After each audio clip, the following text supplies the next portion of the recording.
cross-team diplomacy and partnership, right? We talk about being, the work we do. Before I get into this, we don't work in isolation as database administrators. Everything we do in consonance with other teams. And the database is on the back end. In front of us, how does data come from the user to the database? It's straight front-end application. So we are constantly engaged with the application people, developers, product owners, or application owners, all of those people, even product owners, that's also applicable here, right? There's that. Your database is going to live on a server, right? And so it's on some kind of infrastructure, whether cloud or on-prem.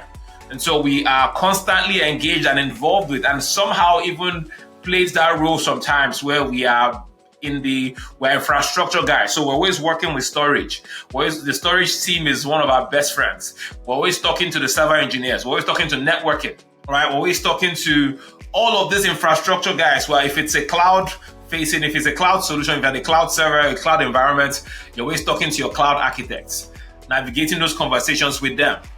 Okay, so we never work in isolation. Our work requires that we are always in cahoots and collaboration, or at least working side by side with people from other teams, okay, from other departments.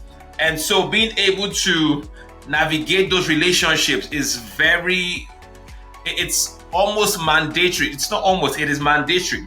We have to be able to work with and get along well with people from other teams. So that cross-team diplomacy and partnership is super important. You are the bridge builder. Our job, again, we are always in between operations, development, and even the business. And so we need to be able to navigate these relationships with a level of diplomacy and not antagonism. Right? What you see a lot of times is people get upset with other people from different teams because they have specific requests.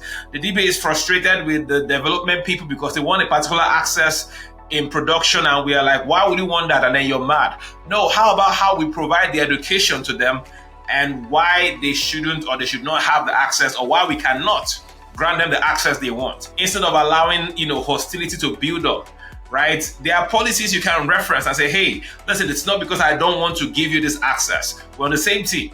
However, based on how we operate, this is why I cannot grant you this access.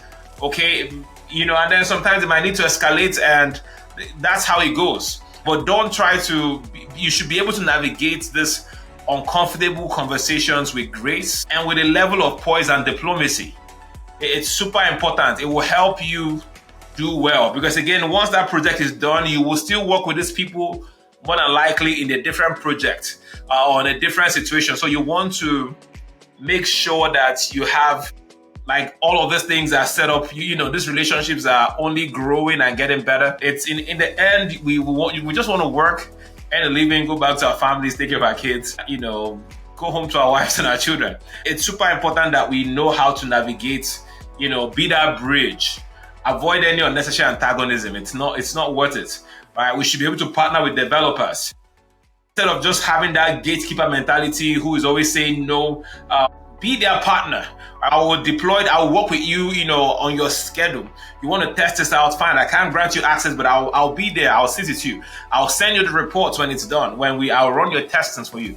Right? Partner, show them that this is a partnership. We just have very different roles to play in this relationship. Work with the systems engineers, the systems team. Make sure you're meeting with the sysadmins, the network engineers. If they give you parameters for how they want you to request for servers, how they want you to put in requests, follow it. Don't come up with your own because it's been done a certain way where you used to work and you expect this group to definitely just conform to. No, work with them.